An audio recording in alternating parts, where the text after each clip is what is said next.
And Tim, as we look at where they sit at the moment, the chat over the last, it feels like it's gone on for months, is that nothing really changes at Manchester United. But actually, since Amorim took over, has the change been that United have actually got worse? Yeah. I'm shocked how poor he's been since he's gone to Man United. I think we're right to give him time. I think he talks well in the media, which is going to allow him to have more time. Unlike Ten Hag, he's got a personality, this guy, and the media like him, so he's going to give you more time. Win the press conference rather than the football match. You can't carry on like this. You need to win football matches. You're manager of Manchester United. It's all right look into the transfer market and say, well, they don't fit into the way I want to play. I mean, you just got to make it fit. They got to make it work. He has to improve the individuals there. I don't see it at the moment. I don't see many patterns. I talked him up. I see the Sporting Lisbon side. They play with a real identity of how they wanted to play. I haven't seen that at Man United, and it's like I'm fed up of listening to people. Can you do that in 10 games though? Give a team an identity again? No, but you would at least see something at least. I don't see anything at the moment. All I see him just counter-attacking sides, using a little bit of pace. I don't see him controlling games or anything, and I don't see him conceding so many goals from set pieces as well. Why are they so vulnerable from set pieces? Well, there's a lack of organisation. Players need to look at themselves. Of course they do. I mean, they conceded one like that against. They conceded one like that against Tottenham. A different goalkeeper, albeit, but they need to do better. Put someone on the post, possibly. They got ripped apart by Wolves. Wolves are struggling to win and beat anyone at the moment. They picked up since a new manager's gone in there, but he's got to do better. It's Manchester United. I thought what they've done, just down tools and said, go on and have the rest of the season just to get us an identity, and then next year we'll come out and they'll end up in a relegation fight if that's the attitude. Absolutely. Why? I can't understand why they threw away the Carabao Cup. They go away at Tottenham, play a reserve team, and they absolutely threw it away. If you're trying to get some confidence into him, why don't you play half a decent side, win that game, go to the semi-final, two-legged semi-final against Liverpool, where Tottenham finally are going to play. If you win that trophy, it gives you breathing space, and people say, well, at least he's picked up a trophy. Show us something. At the moment, he's showing us nothing. What he's showing us is a great lad, good identity in his press conferences, but I need to be seeing more than that. And Clinton, what he's going to see more of is how they nerve defend corners. I mean, they conceded 9, joint most with Wolves, who are improving, of course, at the moment, but for a team like Manchester United, a new manager coming in, you cannot have figures like that. You've got to defend better than that. And Onana has to be stronger. That first goal, Onana's coming for the ball, coming strong. You get one of your defenders to get the striker off you. Get the striker off you so you can have that freedom to come and get the ball. And they've been poor, Man United, nowhere near good enough. We knew it was going to take time, but it's Man United Football Club. You can't Tim's right. You can't go through the rest of the season. They're 14th. You're talking. You're making a joke about the relegation, and I don't think Man United. It wasn't a joke, Clinton. I'll be honest with you. I was being serious. You don't win football matches. You're low on confidence. You lose your captain now, Bruno Fernandes, who's been sent off. So let me tell you something. They're struggling at the moment. There's no confidence in that team. It has to be better, though. And that starts with the manager. Listen, I think the manager's a good appointment, and I do think he'll turn it around. But this is still one of the biggest football teams in the world, Man United, and they should be doing better than they're doing at the moment. And Clinton's right, Dawes, to say it starts with Amorim, but it also starts on the pitch with figures like your captain, Bruno Fernandes, sent off in that last game. He's been sent off 3 times in his last 19 appearances for Manchester United. The last player to do that, Nemanja Vidic in 08-09. When you're looking for leaders on the pitch, you simply cannot afford for your captain to be getting sent off that many times in the season. He's not, for me at the moment, acting like a captain, is he? But it's petulance. That's what it is. It's ridiculous what he's doing. Your captain is your leader and lead by example and do the right things. And the 2 fouls that he give away, they're nothing. All right, the first one, he thinks he's taking one for the team when Cunha goes past and he's at the defence. All right, I'll bring him down, I'll take one for the team. I mean, the second one, it's at the other end of the football field. He doesn't need to make the tackle, and you just leave your team out there on its own that's struggling. I mean, this group of players, I mean, it's remarkable to see where they are, 14th in the league. And do I put them up near Liverpool? No, I don't. But they should be nowhere near where they are in this Premier League. And the goals are given away, I'm sorry. To score 2 goals, Spurs, Son got 1 and Cunha. If I saw that on Sunday League under-10s football, I used to do that when I could kick it further than anyone else. Honestly, a goal scored like that twice in the space of, handful of games, it's remarkable. Get your your defenders, get the opposition out of the way, and you keep a come and clatter everything. I'm sorry, that's what it's coming to, because it's coming embarrassing. Yeah. You're giving goals away like that. Look, we can all make mistakes. And Dino, in terms of the sending off, you can't have any complaints, can you? Nah, two simple cautions. The first one, as Dove said, he hasn't got to do because Maguire's right in front of him, and the second one was just stupid because it's the other end of the pitch, so there's no need to do both cautions. He knows he's getting sent off. Yeah. He knows when he makes their second one, he's getting shot. It could almost be a straight red. I mean, straight-legged him. It's petulance. There's no force. That's why it's not a red. It's a second yellow. He knows he's getting sent off. He must have plans over Christmas. I mean, New Year, Tim, there's no other. He knows that's a booking. And once he's on a yellow card, he knows when he makes a second foul, he knows. I mean, this kid's too good for him, Cunha, because he should be playing. I mean, look, this is ridiculous. He knows as soon as he makes that tackle, the referee has no option but to send him off. Be interesting to see where he is now. It's okay, Amorim making a stand on Marcus Rashford all the time, saying you've got someone out there who's wearing the armband and he's performing like that. That's not good enough. It's the worst start by a United manager. He's lost 5 of his first 10 since Walter Crickmiller in 1932, Darren. But he was club secretary, standing up to the plate. So very, very different era. But just finally, tomorrow night, Monday Night Football, when you're in this kind of run, confidence is this low. You've got your captain doing that. Based on their form at the moment, Newcastle, the last team you want to be meeting. Yeah, called 2 different teams in different ends of the spectrum. Newcastle flying at the minute, Manchester United are not. You don't know what you're going to get from Manchester United week to week. But at some point, again, for them, it has to change. But I almost feel a little bit for Amorim because he's coming, everyone knows the system he wants to play. He hasn't got the players that want to play that system. But if he was to then change, everyone goes, look, he's weak. He's like the last few Manchester United. Yeah, but why ain't he got the players to play that system? Because they've been used to playing 4-3-3 for so long. Yeah, but it doesn't matter. They're footballers who cost 50, 100, 70 million pound players.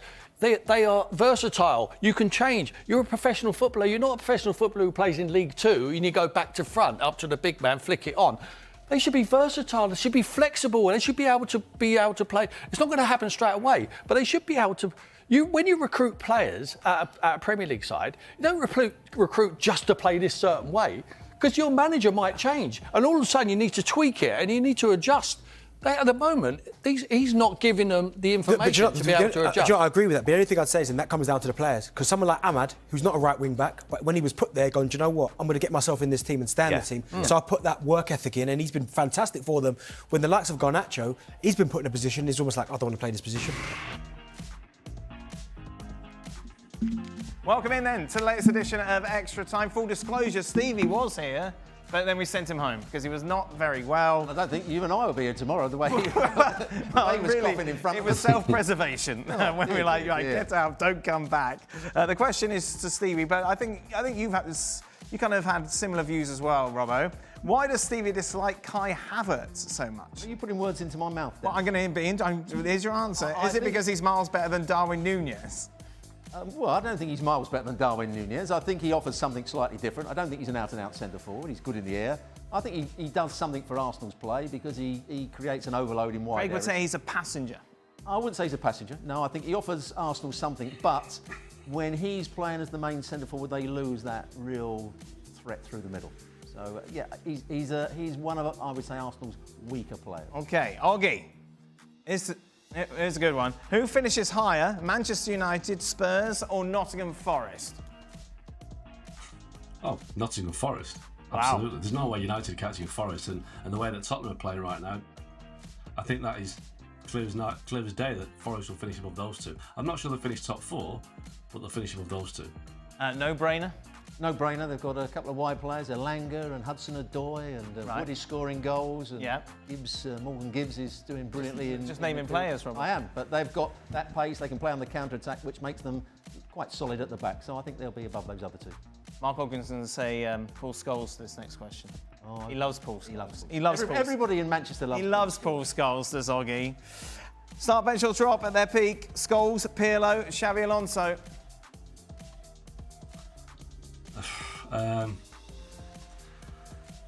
Pirlo start. Oh, he doesn't mean it. Doesn't mean it. He's just proving you wrong. No, not just being contrary. bench Scholes, drop Alonso. There you are. That's what. Well, I would go along with that. Yes. I loved watching Pirlo when he was at his prime. Well, he wasn't. He was actually probably beyond his prime when he was playing for Juventus. Yeah. And he just controlled that midfield. Yeah. And he was totally against an Antonio Conte sort of player. But Antonio Conte put in there. He sprayed the passes from one side of the field to the other. And Juventus were the best team, I thought, in Europe at the time, without ever going on and doing well in the Champions League. Now, Don upset a lot of people in a couple of days ago when he was asked about, I think it was in their prime Premier League. Well, they'll go, all right. Right, I've got to read the tweet and they'll play the sound. I didn't know there was sound. When will the panel admit there is an RDS, Ronaldo delusion syndrome? How could someone as experienced as Don say Ronaldo didn't achieve anything in the Premier League compared to Hazard, Henry and Salah? Rank these Premier League greats.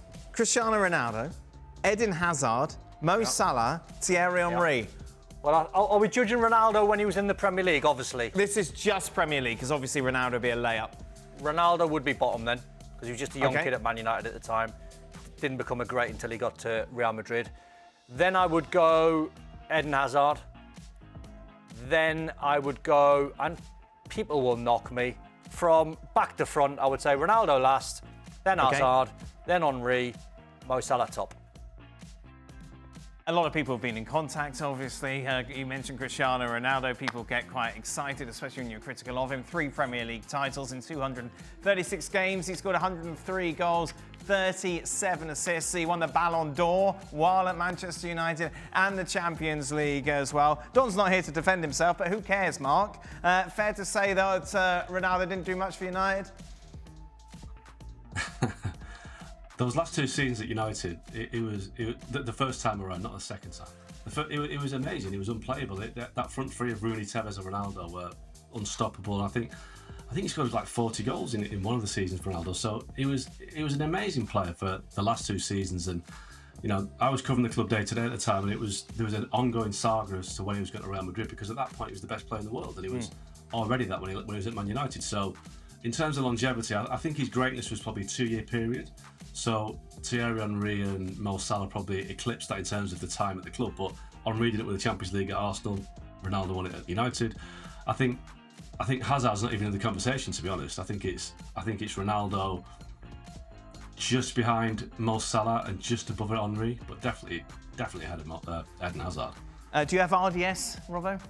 No, Ronaldo was a great player. But remember, when you're talking about Don, this is the person that said Harry Kane would never, ever go to Bayern Munich because he doesn't need to go there at all. Yes. He wants to be the Premier League remember that goal summer, scorer, yes. And no way would he go to Bayern. Why would he want to go there?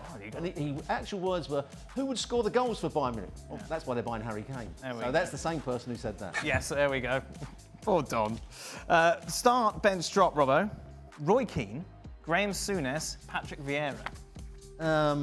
I'm going to go for top Graham you Souness. kicked by Graham Souness? I was not kicked by, but I played against Graham Souness and I played against Roy Keane.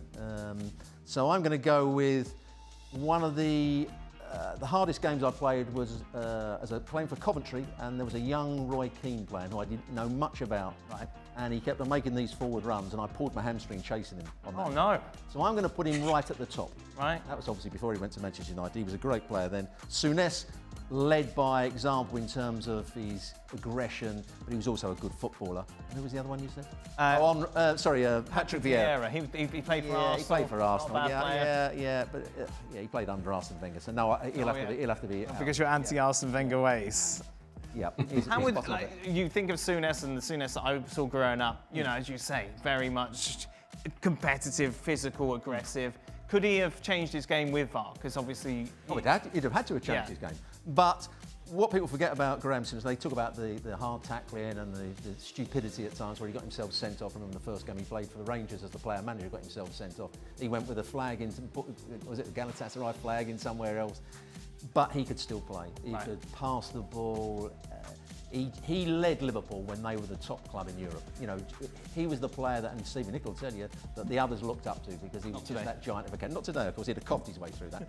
But no, Graham Souness was a great player. Nobody really liked him away from Liverpool, but he was a great player. What do you mean by that? Because he was dirty. Oh, I see. Oggy, Keane, Souness, Vieira, where are we going? It's probably the same order as Robbo, actually, but I think Keane and Souness are very, very close. But again, I just give it to Keane because of his longevity. He was at United for over 10 years, and Suey didn't have that sort of period at Liverpool. But what did he win? 3 European Cups. So fair play to Souness there. I think, yeah, both ahead of Vieira, who was a great player, but Keane, Souness, Keane and Suey joint top, and Vieira third. Are you surprised Keane has become such a popular pundit, Mark?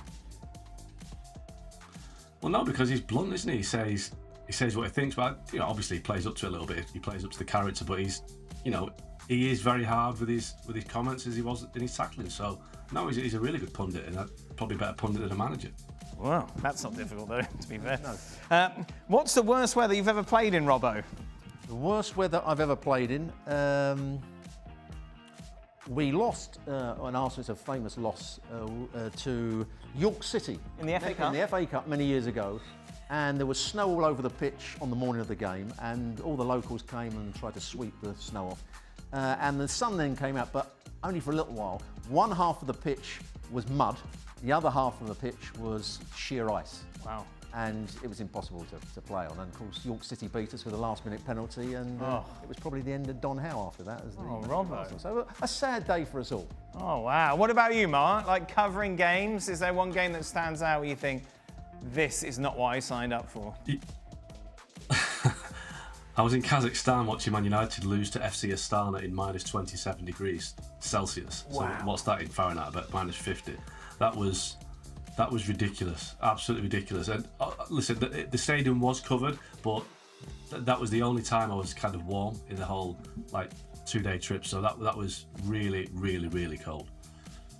That's very cold. I bet he was a glove wearer, wasn't he? Well, you're allowed to wear gloves, aren't you, in that sort of temperature? No, Robbo, you're not having that? I'm not wearing gloves. Well, that's fair enough. Robbo is here with us for the next few days into 2025. He'll, of course, return tomorrow as we reflect. *** Arsenal targets potential Bukayo Saka replacement amid negotiations with Brazilian club ***. The Arsenal board has decided to pursue a loan option for a potential replacement for the injured Bukayo Saka, focusing on Marquinhos' progress. The Gunners are currently in talks with Brazilian club Cruzeiro about bringing Marquinhos back after his loan spell at Fluminense, where he logged nearly 2,000 minutes on the pitch. Despite his contributions, 2 goals and 3 assists in 29 matches, Fluminense opted not to make the deal permanent. With Saka sidelined, many hoped the 21-year-old could help fill the void left by the England international, but that prospect now seems uncertain. Negotiations with Cruzeiro are ongoing to finalise a loan agreement, with Arsenal aiming to include an obligation to buy clause that would secure Marquinhos' long-term future at the club. This strategy mirrors the successful loan arrangement Arsenal reached with Lazio for Nuno Tavares last summer, which featured a purchase clause tied to performance metrics. While some may view the situation as a missed opportunity, Tavares' time at Marseille and his subsequent loan to Nottingham Forest didn't yield the desired results. Arsenal is focusing on securing players with long-term potential, emphasizing a forward-thinking strategy for the club's future. These discussions are taking place without the club's sporting director, Edu, which provides an opportunity for interim director Jason Ato to showcase his capabilities alongside manager Mikel Arteta. The search for Edu's permanent replacement continues, but for now, Arsenal is strategically positioning itself to strengthen the squad during this challenging period. Counterclockwise arrows football sparkles. Saka's injury has broader implications, not just for Arsenal but also for the national team, where he has been a crucial player. His absence could create opportunities for others to step up, but it also raises questions about the depth of Arsenal's roster. If Marquinhos joins, he could be vital in maintaining the team's competitive edge in the Premier League and domestic cups. With the January transfer window approaching, expectations are high. Should Marquinhos successfully integrate into the squad, it could provide a much-needed boost in both morale and performance. The pressure is on Arsenal to make strategic moves in the transfer market, especially as they navigate injuries and the demands of a packed schedule. Fans are keenly observing these developments, hoping that this move indicates a proactive approach to the challenges ahead. Arsenal must act decisively to ensure they remain in the title race, and with careful planning, they can emerge stronger and more resilient as the season progresses. Trophy Flex Biceps Fire.